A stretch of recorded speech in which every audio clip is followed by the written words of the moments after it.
All right, hi guys. Tom, that was very good. I don't know how I'm gonna follow that. But I wanted to, first let me get my speech out. I wanted to thank you guys for having me here, Andrew for bringing me out. There was no doubt that I was gonna be attending this event.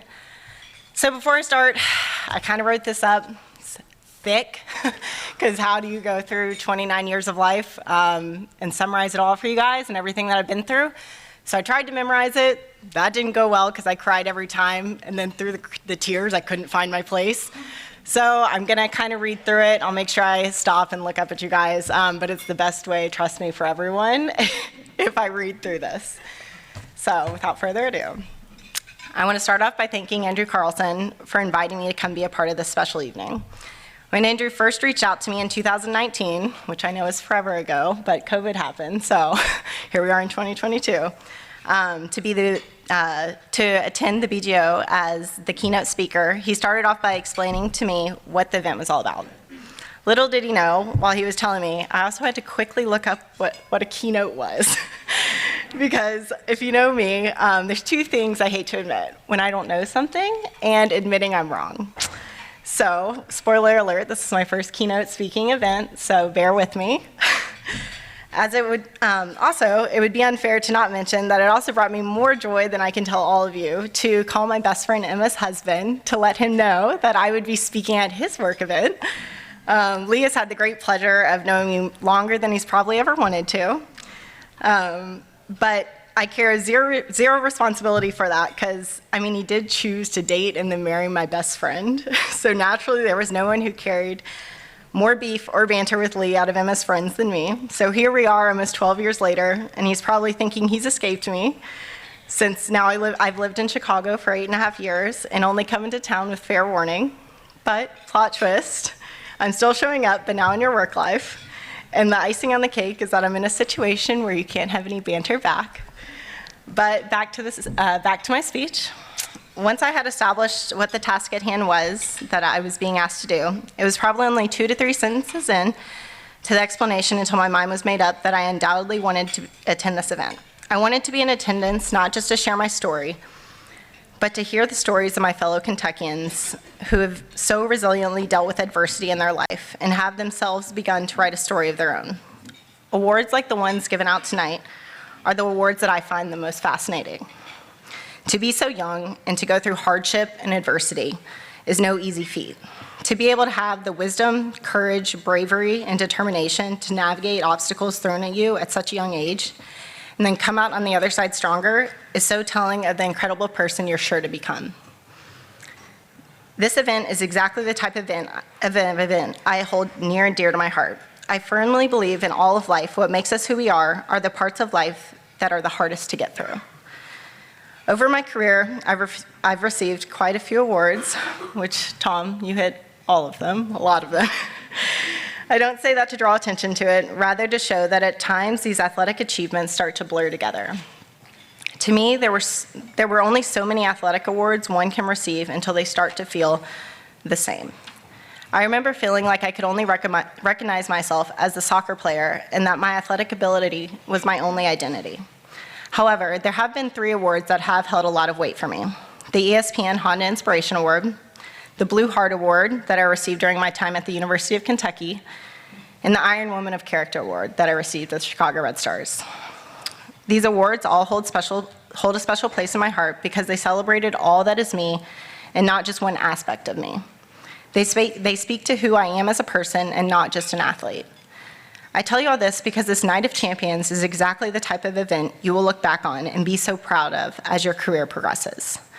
It celebrates athletes for not just your athletic accomplishments on the field. Rather, this award is based around one's character and ability to persevere and juggle all the elements that life is.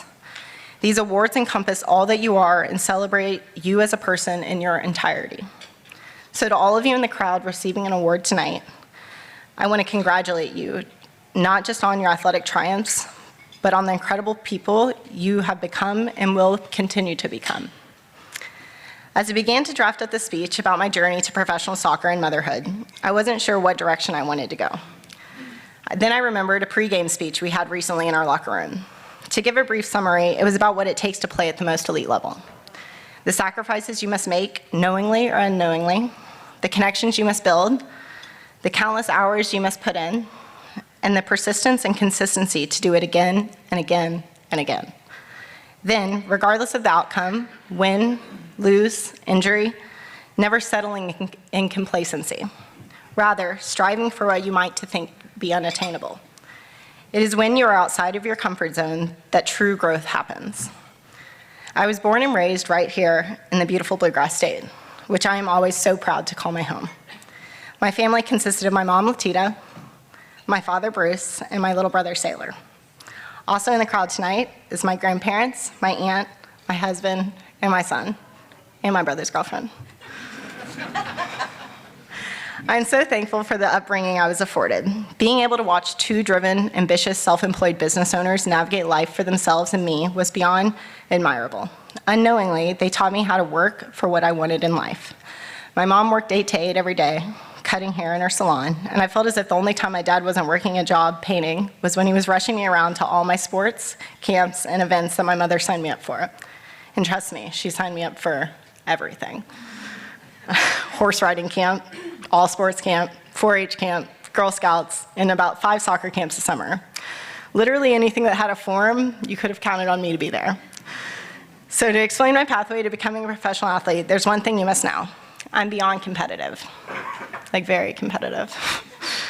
Which quite literally started as a baby. My father and uncle used to host what they would call the Baby Olympics, which consisted of me and my cousin Blake, when we weren't even one, in a competition called See Whose Baby Can Hold On to the Clothesline Longer. Safe? Probably not. But to say the least, but it is safe to say the competitive spirit was instilled in me from that moment on. Growing up, I played about every sport offered. I was always the one girl at recess or in co-ed sports that was always trying extra hard to beat the boys in whatever it was that we were doing. Whether it be sprints, push-ups, arm wrestling, quite literally, I was up for any challenge and wanted to prove that at such a young age I could keep up with anyone. I continued that by playing on an all-boys soccer team until I was 10 years old. It was that same year that the coaches had to have a convo with my parents about switching over to the girls' U10 LFC team. Let it be known, though, I believe to this day the only reason I had to switch was because the coach of the U10 boys team I was trying out for had a son on the team, and I definitely beat him in a 1v1 right in front of him. I don't think that sat well with him at the time. All jokes aside, this move was a blessing in disguise.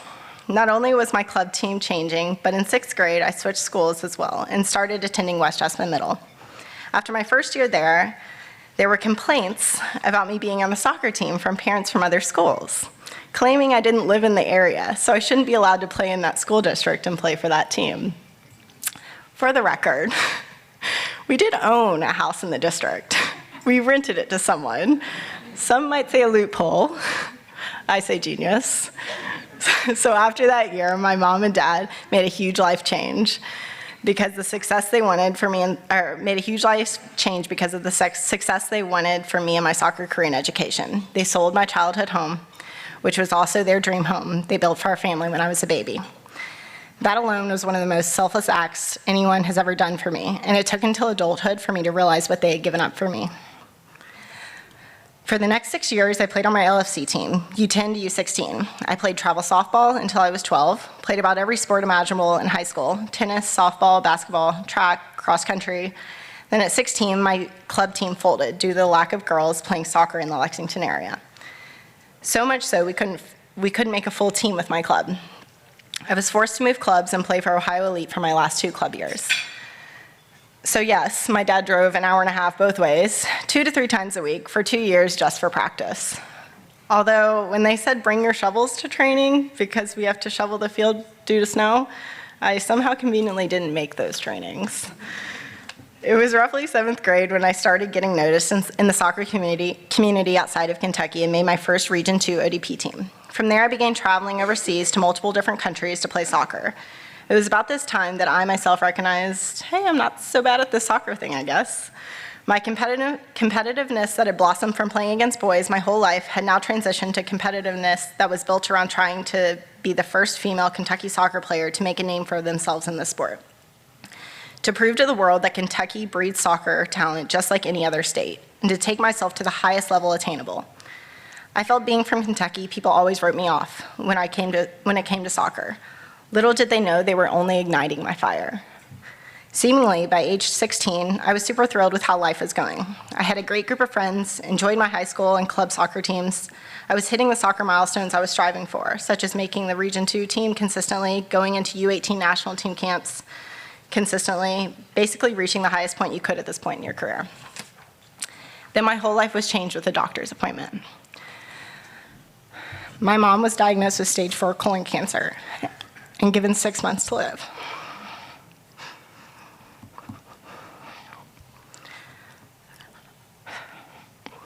At age 16, I wasn't sure how to comprehend this knowledge. The array of emotions I felt consumed me. And on top of that, I wasn't exactly the best person at expressing how I felt. I very much internalized everything. So the emotion that guided me was anger. The whole trajectory of my career and college choices changed from this diagnosis.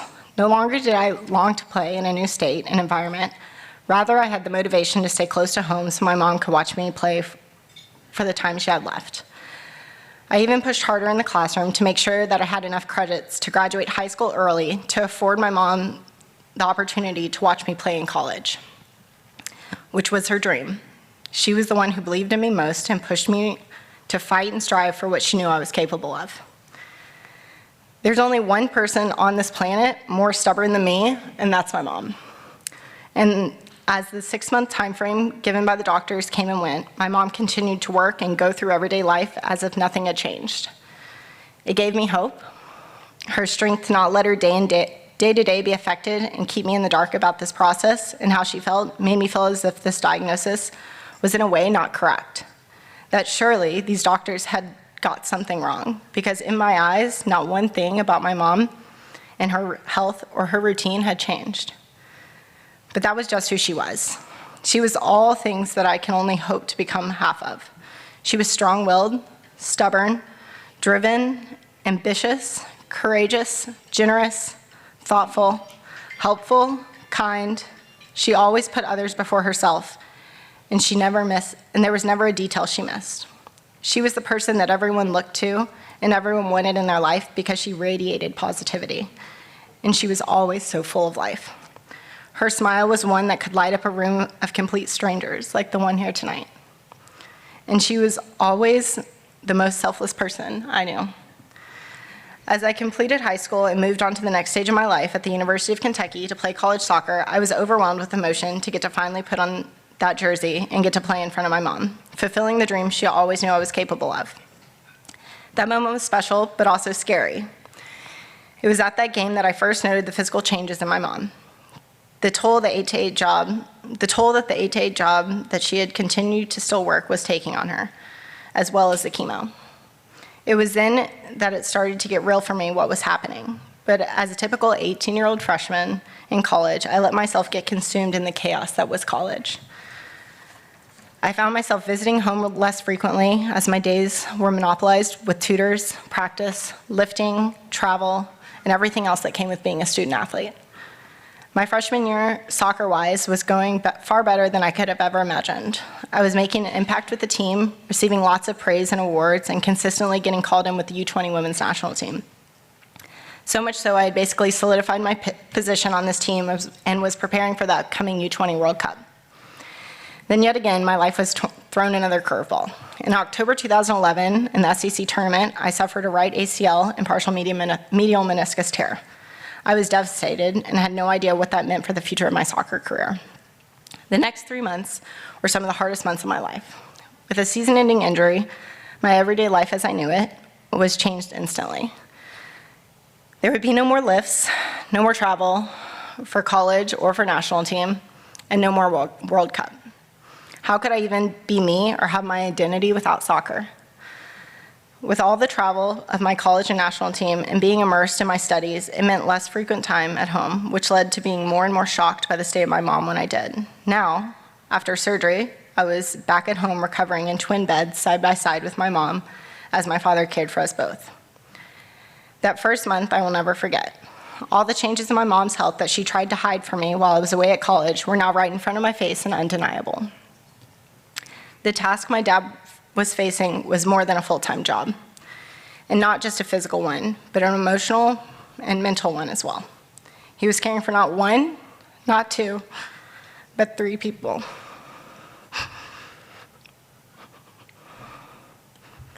His wife, his daughter, and his 10-year-old son.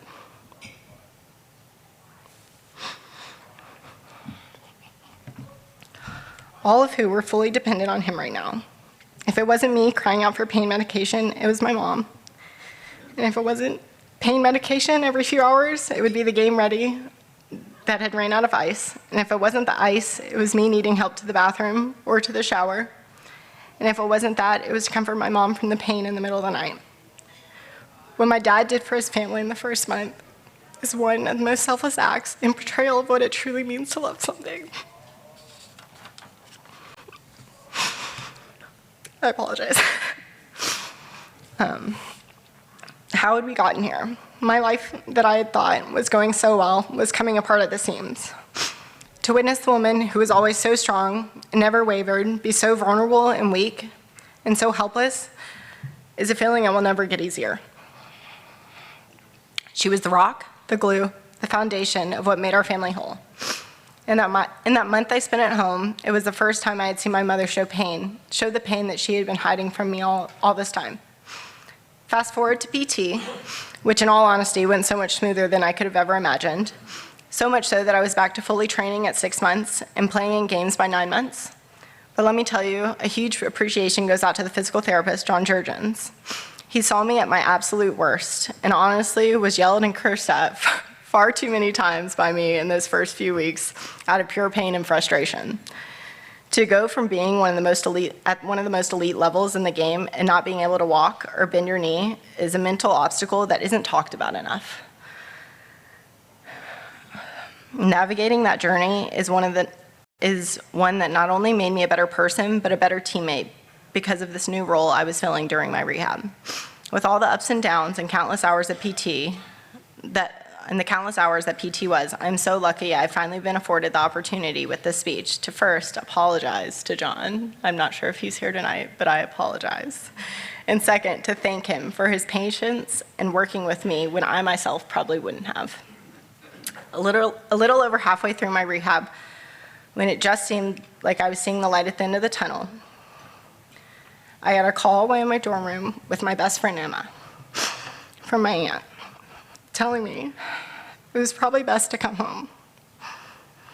I could tell from the tone in her voice it wasn't good, and in that moment, I went numb. Unsure what to feel or expect. Most of all, I felt a bit angry. I felt left in the dark.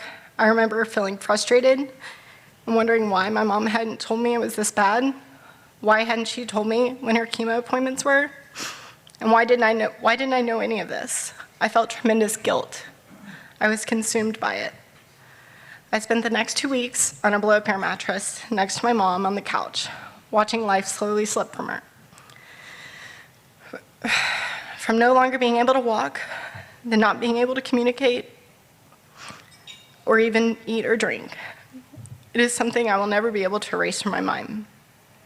I wanted so much to take all the pain from her and just let her be at peace. We hadn't left the house in 2 weeks, scared to leave her side because we wanted to be there with her until the end. Then on that 2-week mark, on April 16th, 2012, we decided we would get some fresh air and take a short drive to Starbucks and come right back. At the same time my father left the house to do something in the garage. And in that moment, with the house silent and no one around, my mom finally made her way to heaven in the most Latita fashion possible, in a way that not a single person had to carry the burden of being there to watch her take her last breath. She was undoubtedly the most strong-willed, stubborn, and selfless person I have ever known. and I am lucky enough to call her my mother. That last act of selflessness was the ultimate testament to the person she was at her core. And possibly a tad bit of her stubborn, I'm gonna do it my way, Latita attitude. As I transitioned back to the soccer world, it was difficult to navigate. Constantly feeling like people felt sorry for me and that they were walking on eggshells was one of the more difficult things to process. This was because more than anything, I wanted to be me again and have normalcy in a life that now didn't feel normal. The guilt I had felt from being absent had transitioned to anger. In my eyes and mind, I had convinced myself that my focus on soccer, school, and friends was what blinded me from seeing and processing the state of my mother's health. All those overseas trips with soccer that I had taken, all those times I had said no to coming home for dinner because I was tired from training and had running and lifting at 6 a.m., all those times I was away was all time I would never get back. I was angry for what I felt soccer and the responsibilities it came with had taken from me. Does anyone have a tissue? Let me pass that up here. Appreciate it. Then I remembered how much joy my success in soccer brought my mother, how proud of me she was, and all the dreams she knew I was shooting for when she passed away. I couldn't let the last thought she had about my future not become a reality. I owed that to her and myself. It was the first season returning after tearing my ACL and my mom passing away that I had more purpose than ever before and more to prove than ever before. I went on to finish out a successful soccer career at the University of Kentucky, becoming the most decorated female soccer player in UK history, as well as the first ever female Kentucky player to play professionally in the NWSL. Being drafted as the number 8 pick in the first round of the 2015 draft for the Chicago Red Stars. From the moment I got to the Red Stars, it would have been easy to be complacent in where I had made it to, but the competitive person I was didn't let that happen. I fought for a starting spot from the moment I arrived and have now been the starting left back for 8.5 years and one of the most tenured players on the team. It was probably my 3rd year in that I realized that with the title of professional athlete comes great responsibility. To not only perform and be the most elite athlete possible, but to also be the presence and resource for the future of the sport. To leave it better than when I arrived. To use my platform to help others and bring awareness to what I'm passionate about. Being complacent in just my title professional athlete would be such a disservice to all the work and time I had put in on the field and all the hardships I had persevered through over the years to get where I am today. After my 6th year of being established in the league, I decided I was ready to hit the next milestone in my life, which was starting a family with my husband, Evan. This decision was scary because at the same time I wasn't ready to let go of soccer. But as I sat in that thought, why was the narrative that you had to retire, then have a family? Why couldn't I do both? So, in the same strong-willed, determined, and stubborn fashion I learned from my mother, I decided to be the start of breaking that mold, showing the women's professional athlete world that you don't have to sacrifice career for family, or vice versa. Quite literally, you can have your cake and eat it too. On April 20, 2020, I was blessed with my son, Grady Wright, who made me realize just why my mother was so selfless. From the moment he entered the world, I would give up anything for him. I would be the rock and the glue for him. And hopefully, by chasing my dreams, I could inspire him to do the same in his life. Coming back from my pregnancy, which ended in an emergency cesarean, yet again, another major surgery, was no easy feat to return to play. But like any speed bump thrown at me in my 29 years of life, I viewed this as yet another challenge. To prove to myself that I could get back to where I was, to not settle in complacency, but to strive for more than I was before. This was fuel to my fire. The same fire that lives inside all exceptional athletes. We as athletes are always ready for the expected or unexpected fuel that might ignite it. I leave you with this. Don't be complacent in what you have achieved. Rather, can you strive for what's next? Can you make real change in the world we live in and in other people along your journey? Like the awards given out tonight, the most gratifying thing is not being recognized for athletic accomplishments, but being recognized for the exceptional, selfless, and determined humans you have become from the fire ignited inside of you during your sports journey and in life. Each and every one of your journeys here tonight are unique and beautiful. And even better than that, there are still so many unwritten and empty pages for all of you to fill. Thank you, guys.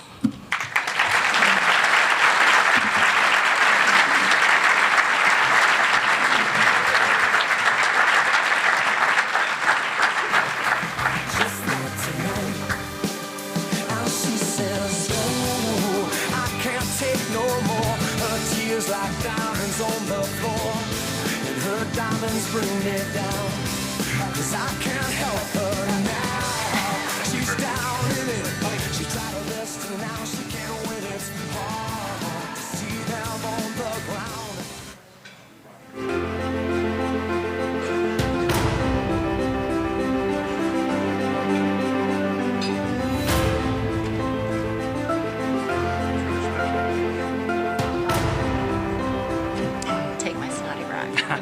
You guys don't want that. It's all you.